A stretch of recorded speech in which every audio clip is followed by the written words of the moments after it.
নমস্কার বন্ধুরা, বৌদির হোম কিচেনে আবার আপনাদেরকে স্বাগত জানাই। আবারও একটা টিফিন রেসিপি আপনাদের সামনে নিয়ে এলাম। এখানে দেখতেই পাচ্ছেন আমি দুটো আলু নিয়ে নিয়েছি এবং আলুগুলো চোকলাটা ছুলিয়ে আমি প্রেসারে সেদ্ধ করে নিয়েছি, এভাবে টুকরো করে নিয়ে। আর একটু গরম অবস্থাতেই আলুগুলোকে ভালো করে ম্যাশ করে নিতে হবে। প্রেসারে অবশ্যই সেদ্ধ করে নেবেন, তাহলে খুব ভালো সেদ্ধ হবে। ভালো সেদ্ধ না হলে তো হবে না। তা আমি এটা দিয়ে, যেহেতু একটু গরম অবস্থায় করতে হবে, হাত দিয়ে তো চট করে করা যাবে না, আমি এটা দিয়ে পুরো আলুটাকে একদম প্লেন করে মিশমিশা করে নিচ্ছি। এই দেখুন, নতুন আলু একটু মাঝখানটা শক্ত হয়, তার জন্য বলছি প্রেসারে সেদ্ধ করে নেবেন। এটা আরেকটা টিফিন রেসিপি আপনাদের সাথে শেয়ার করছি। এর আগে আমরা সবাই মিলে আলুর পরোটা আপনাদের সাথে শেয়ার করেছিলাম। আপনারা প্রচুর পরিমাণে সেটাকে লাইক করেছেন এবং কমেন্ট দিয়েছেন, তার জন্য অনেক ধন্যবাদ। এইবারও আরেকটা আলুর রেসিপি আপনাদের সাথে শেয়ার করছি, আশা করছি আপনাদের সবার ভালো লাগবে। এই দেখুন, আমি পুরো ভেঙে নিলাম আলুটাকে এভাবে, এবং দানা যাতে না থাকে সেইভাবে এটাকে করে নিতে হবে, পুরো প্লেন। তো চলুন এবার একটু হাত দিয়ে টিপে দেখে নিই যে এর মধ্যে দানা আছে কিনা।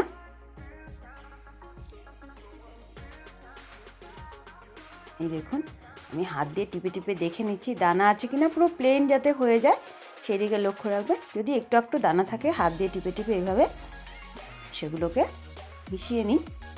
এই দেখুন, পুরো প্লেন করে আমি আলুটাকে নিয়ে নিয়েছি। এবার আমি এর মধ্যে অ্যাড করব ময়দা। আপনারা চাইলে আটা দিয়েও করতে পারেন, আমি ময়দা দিয়ে করছি। এই দেখুন, আমি বাটিতে ময়দা নিয়ে নিয়েছি। এবার আমি এর মধ্যে প্রথমে একটু বেশি পরিমাণে ময়দাটা দিয়ে দেব, কেননা আমি জল একদমই এতে ইউজ করব না। আমি এতে আজকে একদমই জল ইউজ করব না। আলুর যে জলটা থাকবে সেটা দিয়েই এটা পুরো মাখা হবে। প্রথমে একটু বেশি পরিমাণে ময়দা নিয়ে নিলাম, যদি লাগে পরে আবার নেব। দিয়ে ভালো করে আলুর সাথে মিশিয়ে নিচ্ছি। এই দেখুন, পুরোটাকে আমি আলুর সাথে মিশিয়ে নিচ্ছি। এবার এক এক করে এর মধ্যে আমি মশলা দেব কিছু। প্রথমে দিয়ে দিচ্ছি আমি এখানে মৌরিটা দিচ্ছি ফ্লেভারের জন্য। মৌরিটা ভালো করে মিশিয়ে নিচ্ছি। এবার দিয়ে দিচ্ছি পরিমাণ মতো লবণ। এই দেখুন, পরিমাণ মতো লবণ দিয়ে দিলাম। এবার এর মধ্যে আমি দিয়ে দিচ্ছি কালারের জন্য একটু হলুদ গুঁড়ো। আপনারা ভাববেন না যে আমি আবারও আলুর পরোটা করছি, না। এবার দিয়ে দিচ্ছি একটু জিরে গুঁড়ো, আর আধা চামচ মতো একটু লঙ্কার গুঁড়ো দিয়ে এবার ভালো করে মিশিয়ে নিব। আর একটু চিনি তো অবশ্যই দিতে হবে। এবার ভালো করে সব মশলাগুলো আমি এর সাথে মিক্সড করে নেব। তো বন্ধুরা, আপনারা যারা যারা আমাদের চ্যানেলটিকে দেখছেন অবশ্যই লাইক করুন, শেয়ার করুন আপনাদের বন্ধুবান্ধবদের সাথে, আর সাবস্ক্রাইব করলে অবশ্যই বেল আইকনটি প্রেস করতে ভুলবেন না। আপনারা দেখুন, আমি কিন্তু জল এখন পর্যন্ত দিইনি। আমি বলে দিচ্ছি, আমি এর মধ্যে একটুও জল ইউজ করব না। এইভাবে পুরোটাকে মেখে নিব খুব ভালোভাবে, একদম প্লেন করে এটাকে মেখে নিব, যেভাবে আটা বা ময়দা মাখা হয়।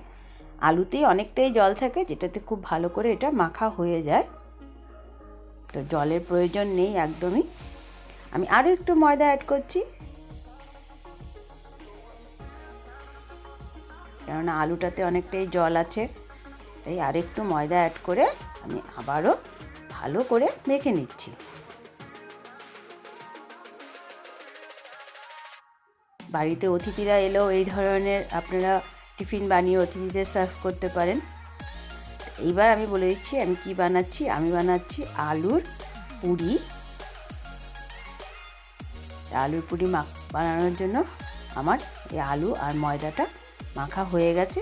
এবার সামান্য হাতে একটুখানি তেল নিয়ে এতে ভালো করে মিশিয়ে এটাকে আমি 5 মিনিটের জন্য একটু ঢাকা দিয়ে রাখবো। এই দেখুন কি সফট হয়েছে মাখাটা, কিন্তু আপনারা নিজেরা যখন মাখবেন নিজেরাই বুঝতে পারবেন মাখাটা কিন্তু খুবই সফট হয়েছে।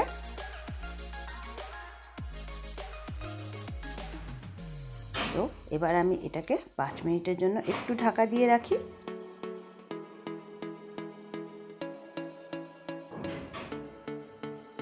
আমার এটা মাখা হয়ে গেছে পুরোপুরি।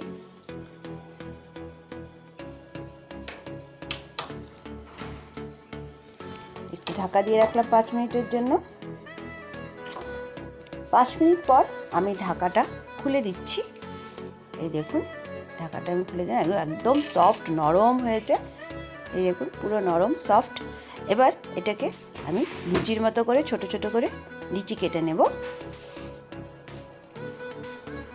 এই দেখুন লুচির মতো করে আমি লিচিটা কেটে নিচ্ছি। দেখুন আমি লিচি কেটে নিচ্ছি।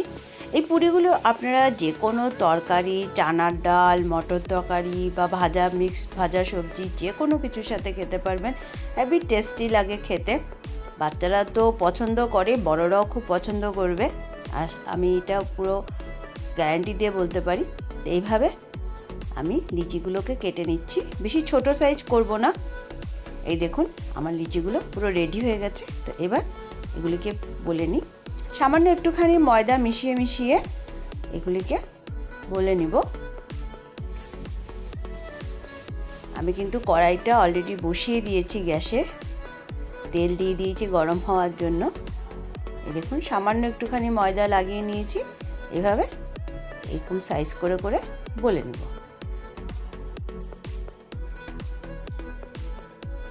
এই দেখুন এই সাইজ করে করে আমি বলে নিচ্ছি।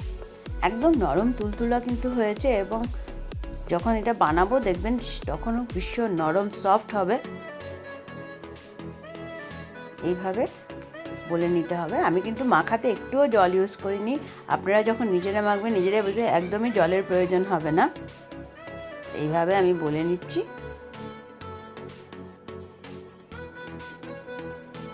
এই দেখুন এক এক করে সবগুলি লিচি কিন্তু আমি রেডি করে নিচ্ছি।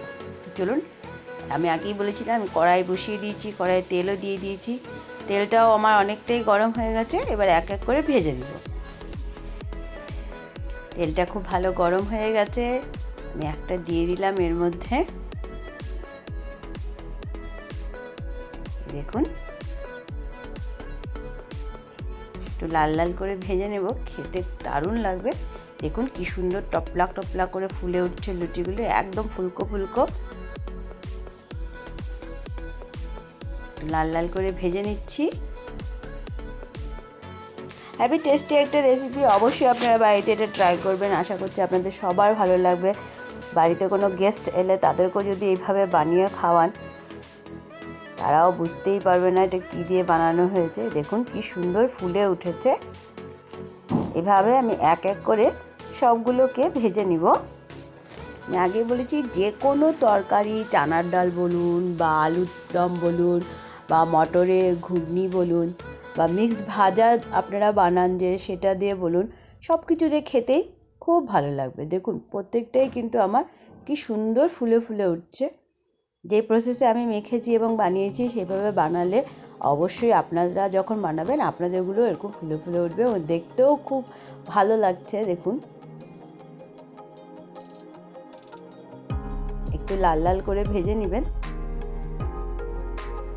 এই দেখুন একটু যেহেতু হলুদ দিয়েছিলাম কালারটাও বেশ সুন্দর হয়েছে। এভাবে এক এক করে আমি সবগুলোকে ভেজে নেব।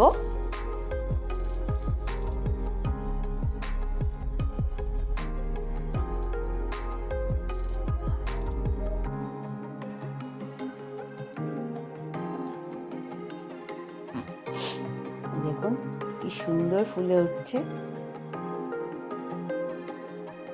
এইভাবে আলুর পুরিগুলো রেডি করে নিন।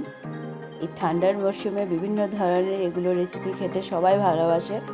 তো অবশ্যই চটজলদি বানিয়ে সবাইকে পরিবেশন করুন, সবাই খুশি হয়ে যাবে।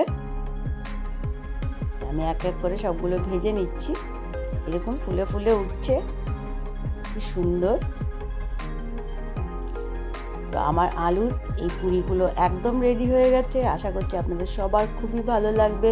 এবং দেখুন কি নরম হয়েছে। এক এক করে আমি সাজিয়ে নিলাম প্লেটের মধ্যে, দেখতেই পাচ্ছেন আপনারা। যে কোনো কিছুতে আপনারা এটা খেতে পারেন। হেভি টেস্টি একটা রেসিপি। আর এই দেখুন কি নরম আর সফট হয়েছে, আপনাদেরকে দেখাচ্ছি আমি। এই দেখুন কি নরম হয়েছে। তো বন্ধুরা, আবারও আপনাদের সঙ্গে দেখা হবে নতুন আরেকটা ভিডিওর সাথে, নতুন আরেকটা রেসিপির সাথে। সবাই ভালো থাকবেন, ততক্ষণের জন্য ধন্যবাদ।